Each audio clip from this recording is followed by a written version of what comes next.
Kita jumpa lagi dengan channel Share Story 21. Di video kali ini kami sajikan cerita yang berjudul Duka di Awal Bahagia. Semoga video ini dapat menghibur dan dapat memberikan manfaat bagi kita semua.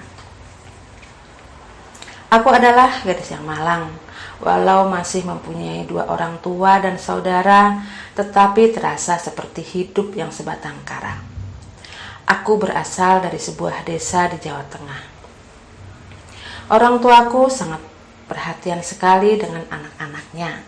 Kami hanya 2 bersaudara. Usiaku dengan usia kakak perempuanku terpaut cukup jauh. Ayahku bekerja di sebuah bengkel sepeda motor dan ibu berjualan kecil-kecilan di rumah. Keadaan ekonomi kami tidak berlebih, tetapi terbilang cukup. Setamat SLTA, kakakku menikah dan dia tinggal di Jakarta mengikuti suaminya dan mempunyai seorang anak. Sedangkan aku sendiri saat ini masih sekolah di bangku sekolah lanjutan tingkat pertama. Hari-hariku kulalui dengan bahagia karena aku terbilang anak yang supel sehingga banyak teman-temanku yang suka denganku. Hingga pada suatu hari kami mendapat kabar kalau ayahku tiba-tiba mengalami pingsan di tempat kerjanya dan saat itu juga dibawa ke rumah sakit. Setelah ditangani dokter dan perawat serta hasil dari diagnosanya terdapat pembekuan darah di otaknya. Beliau terkena gejala stroke. Kulihat ibu tampak sedih melihat keadaan ayah. Sedangkan aku hanya dapat berdoa semoga ayah dapat segera pulih seperti sedia kala. Setelah menjalani perawatan selama 1 minggu dan tidak ada perubahan, akhirnya ayah kami bawa pulang untuk berobat jalan saja karena terkendala biaya. Kami sudah kehabisan uang. Selama berada di rumah, aku dan ibuku bergantian merawat ayah. Selain obat dari dokter, kami juga berusaha untuk pengobatan terapi. Sedikit demi sedikit barang-barang berharga yang berada di rumah habis terjual. Sampai-sampai sofa di ruang tamu pun ikut terjual untuk biaya pengobatan ayah. Sedangkan hasil dari usaha berdagang ibu hanya cukup untuk makan kami saja. Walaupun kakakku ikut membantu, tetapi penyakit ayah sedikit sekali mengalami kemajuan. Kami benar-benar putus asa. Jika dibiarkan saja, kami tak tega dengan ayah. Aku benar-benar sangat sedih melihat keadaan ayah. Dulu ayah sangat ceria dan suka bercanda. Beliau pun tak segan-segan turut serta membantu ibu jika sedang berada di rumah. Ayah dan ibu terlihat sangat rukun dan jarang sekali kami melihat mereka bertengkar. Namun sekarang yang kulihat keadaan ayah hanya berbaring saja dan juga tak dapat berbicara. Hatiku rasanya tersayat-sayat jika melihat keadaan ayah cuma tergolek lemah di tempat tidur. Hingga pada suatu hari kakakku menelpon. Kakak ingin mengajak ibu bekerja di Jakarta sekalian menjaga anaknya. Ibuku diminta untuk menjaga dan merawat rumah bos kakakku yang notabene adalah seorang duda. Beliau sering keluar kota bahkan ke luar negeri. Sedangkan anak-anaknya tidak ada yang mau menempati karena mereka semua sudah memiliki rumah masing-masing. Karena kami sudah terdesak sekali dengan kebutuhan hidup, terutama untuk biaya pengobatan ayah. Akhirnya ibu menyanggupi walaupun terlihat jelas kalau ibu sangat berat untuk meninggalkan ayah dan aku yang masih remaja. Ibu pun memberikan pengertian padaku dengan keputusannya yang menerima tawaran kakakku.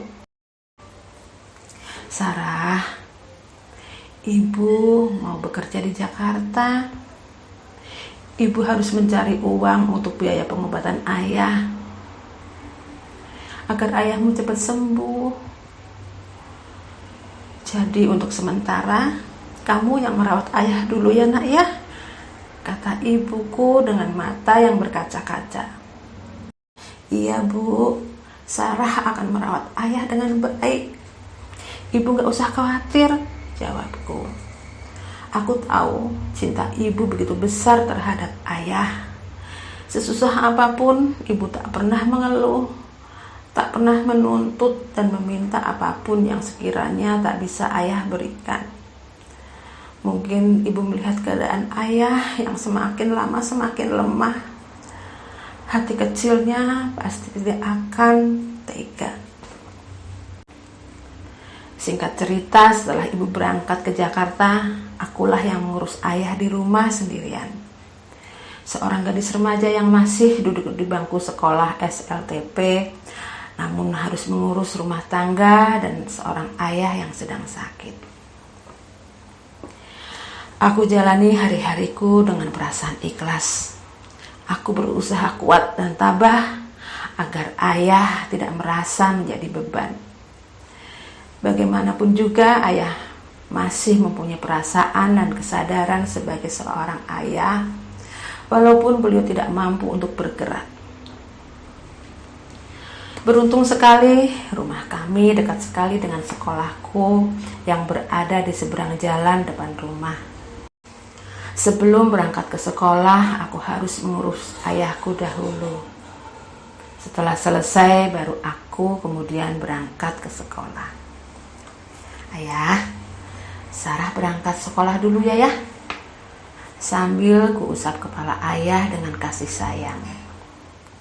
Dan kucium kening ayah dan tangannya secara perlahan. Ayah pun hanya dapat memandang dengan tatapannya yang kosong. Dan bila sedang istirahat sekolah, aku selalu menengok ayah. Aku takut terjadi apa-apa dengannya. Alhamdulillah, guru-guru dan teman-temanku sangat baik dan pengertian sekali.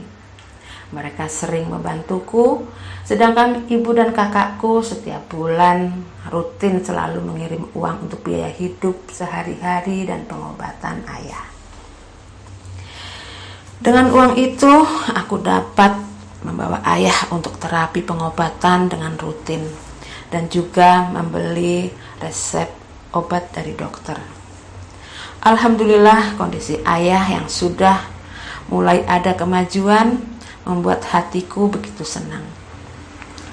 Beliau sudah bisa duduk, bahkan sudah mulai dapat berdiri dan berbicara sepatah-sepatah, meski belum jelas kata-kata yang keluar dari mulutnya.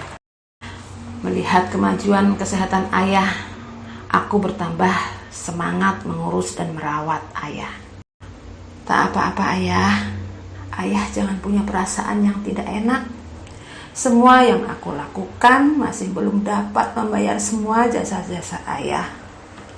Kalau tak ada ayah, tak mungkin ada aku di dunia ini. Ayah adalah orang yang teristimewa di dunia. Sebab dari keringatmu lah engkau memberi tapak untuk melangkah. Semangat ya ayah. Ayah begitu baik. Tak pernah ayah marah meski kami sering berbuat salah. Ayah selalu sabar terhadap kami. Lelahku tidak akan cukup untuk membayar lelahmu. Engkau adalah karunia terindah yang aku dapatkan dari Allah. Engkaulah penyemangat hidupku. Engkaulah yang membentuk aku menjadi bisa lebih dewasa.